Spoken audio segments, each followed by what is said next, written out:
Happy birthday, everybody, particularly my replay viewers, because I'm pretty much sure that at 8:30 on a Sunday morning, everybody's going to be a replay viewer. But hope you're all having a lovely weekend. You may have noticed I was not here on Sunday morning. I decided to take a lie-in yesterday morning and a day to myself, a bit of self-care, and that should have been the title of this thing. I just realised, doing some self-care or something like that. But I forgot. I'm in a bit of a rush to get back home on the Sunday morning. But I've come out much earlier than I would normally have come out. So I woke up at 7 o'clock this morning and thought, you know what, rather than going back to sleep for an hour and a half, I'm going to get up and get on with my day. I hope you can hear me all right, by the way. It is raining and I have double hoods on at the moment, and I'm not sure if it's recording through these or through the phone. So I'll see when I listen to my recording later on. Blinky's book of the day, by the way, I'm only halfway through it, quite a long one, is really, really cool. It's about scriptures. It's about like religious scriptures and how they came about, and how they form part of our society and our world as it is today. Very, very interesting. Not what you might think, especially the Adam and Eve story. That's a particularly interesting one. Oh, there I have got a viewer. Hello, good viewer on a Sunday morning. It may be one of the people who I've tagged in for birthdays today, and I'm going to come and say happy birthday to you all in a minute. And the other thing I wanted to talk about was actually something I tweeted back to somebody just now, which will come on to in a minute. Hello, Kylie. How you doing? Happy Sunday morning. Yeah, you got one of my glads yesterday, didn't you, last night? That was quite cool. Okay, so quick happy birthdays to everybody, because obviously I missed yesterday. So yesterday's birthdays. So I hope you had a lovely day yesterday. Laura Evans, Bally Sidhu, Chet Rayani, Tony J. Salimi, speaker and business coach and so forth. Lucy C.W. Smith, of course. You've been a viewer on here a couple of times. Lucy Smith used to be involved in my old school society, old pupil society.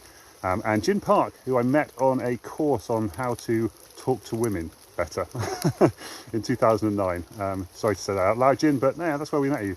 And I don't know if you noticed, but one of the girls we met on that session, I actually ended up dating back in January, having not met her in person since that day when we were out talking to random women in Leicester Square. Those were fun days, weren't they? Yes, for those who don't know, I developed a phobia of talking to women in social situations, and I went up to London to learn how to interact better with women. And those of you who know me now and didn't know me back before 2009 will know that I no longer have that problem anymore. Although I still do have problems turning it from conversation into something more intimate, shall we say? Anyway, there you go. And happy birthdays for today to Helen Mottram, who I've known for many years. Great pet psychologist, I think that's probably the best way of putting it, isn't it? Living in Cheltenham. Ruth Wilson, who helps people with Facebook groups. Steph Shinnebury, I've no idea, I'm afraid, Steph, sorry, and I forgot to look at your profile. With a name like that, I'm guessing America or Canada, but there you go. Marquis Taylor. Now that's a very interesting name. We did have a look at your profile. Real estate, high growth stuff, kind of cool. Actually, I liked your profile, the little list of things you had under your profile. That's very cool. Lenka Clover. I can't remember which country you're from. Clearly Eastern Europe, though. One of those Eastern European countries who helps people with network marketing businesses and helps them get more clients. So that's kind of cool. And Kelly Snow, who I've never actually met in person, I don't think. No, I don't think I have. Very interesting connection there, Sally. I won't go into it, but I hope you're having a lovely day today anyway. Happy birthday to all of you. I wanted to talk about this tweet that I just replied back to. It was somebody who basically said, I was saying, can we not choose, it was a fraught thing, something to do with Donald Trump and all that kind of stuff. Yes, right, was talking about the Texas lawsuit that just got kicked out, and then she was saying, you don't understand how courts work and stuff, and I was like, oh, that's interesting. And then I said, well, what about the impeachment last year? She said, you don't understand how that works either, and I was like, okay, all right, fine. and then the casual comment I kind of said was, it's something like, it's a shame we can't choose peace instead of war. And then she said, how naive are you? It's a cycle thing. You can't. We're either in war or we're in peace. It's like an economic cycle. We're either in economic success or we're in recession. And I was like, oh, okay, fair enough. Yeah, things do go in cycles like that. But I've been thinking about it for a couple of days since you said that, or he said that. I'm not sure who it was. And today I've replied to her basically saying, no, I think it's a choice. I don't believe it is a cycle. I think we all have a choice. On an individual level, admittedly, I'll give you that.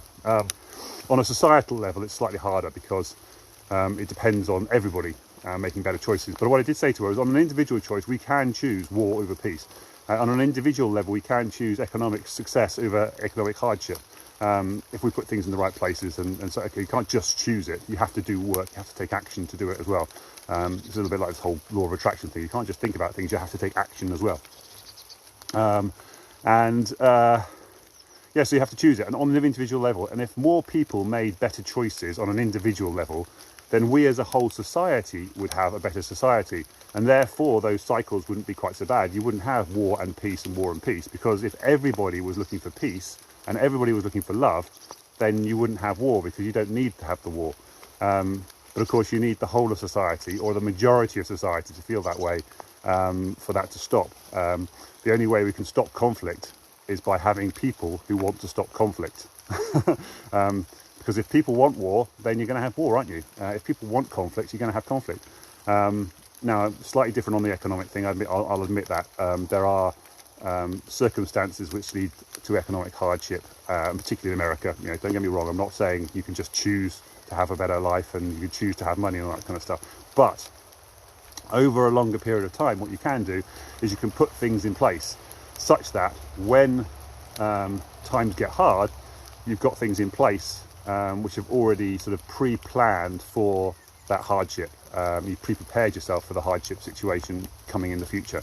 And also there's things like there are cycles in markets and so forth. Again, you know, you'll hear that people say, for example, they will put their money into gold when stock markets go down, or they go into property when the gold market goes down, or there's oil, and you know, there are these cycles.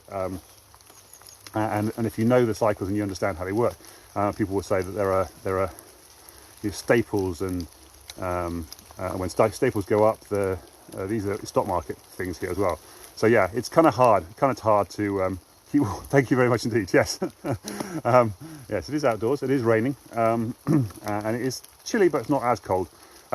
So yeah, so there are cycles in society as well, in economics as well. But if you know how to ride them and you understand what the cycles are, then you can also use them to your advantage as well. But not in a bad way, just making the most of the situation that's in front of you. I imagine at some point in the future, these will all even out, just like I was saying with the war and peace thing. If everybody wants economic success and everybody has enough money, then the recessions won't happen so much, because people won't drop down quite as far. So therefore, we'll all be raised up. Not quite sure how that all works, but as some of you will know, if you've watched me before, money is not real.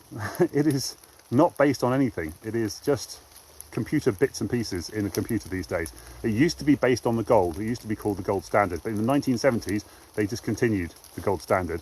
And now most of the currencies around the world base themselves on the US dollar.